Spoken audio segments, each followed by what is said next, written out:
Hey guys, it's Liliana, and today we're basically just going to be speaking about how to properly grieve when someone you love massively passes away. Guys, today my grandmother, rest in peace, she did pass away. Sorry guys, and if you're watching this video, you kind of probably feel the same way where someone you may love have passed away, or someone you may love or know just is probably really sick or is in hospice or is in the hospital. And I just want to say you're not alone. You know, two things that we can't really control in life, or a couple things, right, we can't control, but that is taxes, death, and people's emotions. Really, we can't control people and what they can do, but what we can do is channel how we feel and fuel that into something better, instead of going through maybe addiction, depression, bed rotting, smoking weed every day, or doing things that don't make us better. Like, I know it's hard sometimes to grab a book and really fuel yourself with the knowledge and be intentional when meeting someone new, and not just focusing on what you have to tell them, but also listening to what they have to say. Sometimes that can be hard too for some people, because we want to be heard. As humans, we want that connection. Know that it can be hard when someone passes away, but I just want to let you know that you are not alone. This is the first time I go through this, where my grandmother was my mother, and I'm just happy that she got to live until 81 years old. She did have diabetes, chronic heart disease, and kidney failure. So she lived throughout 10 years with all these diseases, and I'm so grateful to God.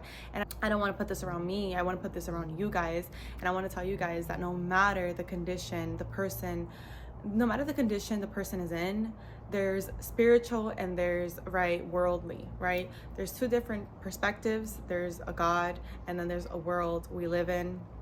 And you guys need to understand that, the body is the world, the soul is the spiritual level. And once you understand that, you just want God to heal your soul, right?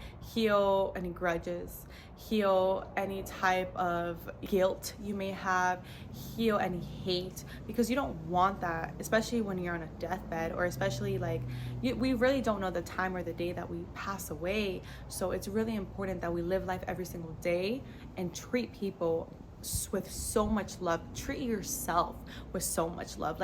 Treat yourself like if you had millions of dollars in your bank account. Already have that in your mind. Okay, I'm going to free up my space, my time, and live like I want to live, like it's my last day. Obviously, we have responsibilities. So you might be going to school, you might be working a job, you might be having a business. You need to have or be in that mindset to be where you want to be. That's why they say fake it till you make it. Like Rihanna, right? She said that a lot, and she's a billionaire.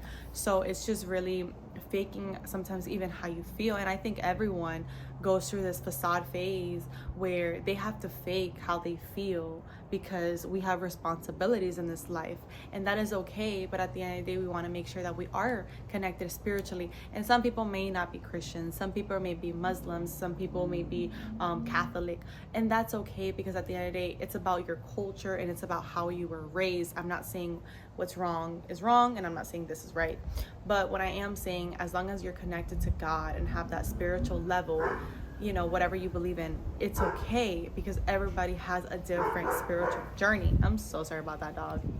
That's crazy.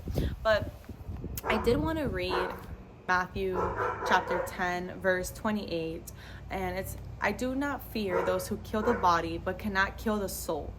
Rather fear him who can destroy both soul and body in hell.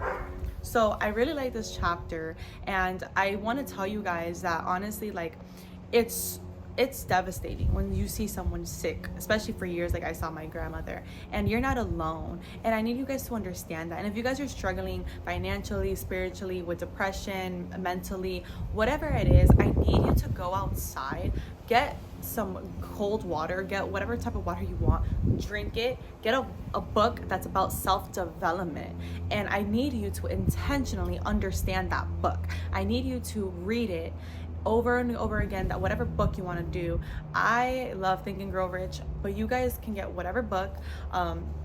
Because I need you guys really to start taking accountability of the way you make people feel. The way you make people feel is everything, guys.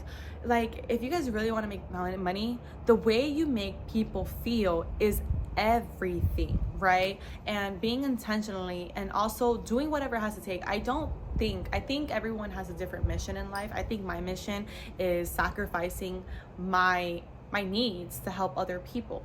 Not my needs as in like, oh, like I'm not gonna worry about what I ate today because I'm gonna feed someone else. More like, I'm going to sacrifice my time to make someone else feel better because that's a dopamine. It helps me realize that I have the power to do that. My power is the fact that I can make someone feel better by offering them maybe a snack, by giving them something they need. Maybe it's $10. You don't know. But the thing is that everyone goes through things differently.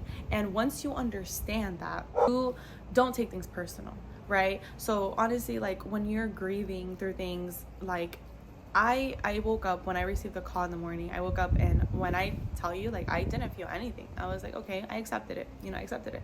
But then I went back to sleep. I woke up again. And guys, I'm not kidding. I felt like my heart was empty. Like, like you're filled with the love, like, and then it's like black. And I'm like, oh my God, like my soul was snatched. Gosh, I have not been reading my Bible the way I need to read it. I haven't been not even eating well. And I get it. Like sometimes that happens. Like you sacrifice your time, your needs to be with the person that you love.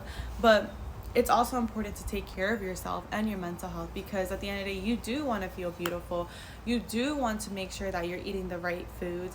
You do want to make sure that you are healthy inside and out. And so it's just so important to make sure that you take the proper steps, and also being with family. Like sometimes isolating yourself is important because sometimes we just can't show like, how we would react in front of people when we hear that someone, is sick or dying, because at the end of the day, we have our connection to ourselves. So that is something private. But it's so important to really do things you love and focus on like reality, right? And accepting the truth. Also, it's very normal to feel disoriented, like this isn't reality, and kind of doing things that you wouldn't normally do. I know I definitely struggled with that when I found out that my grandmother was about to pass away. I couldn't believe it because I thought I was gonna die with her, and honestly, I did that because she was my mother. Like I said, I think a mother's love is everything. And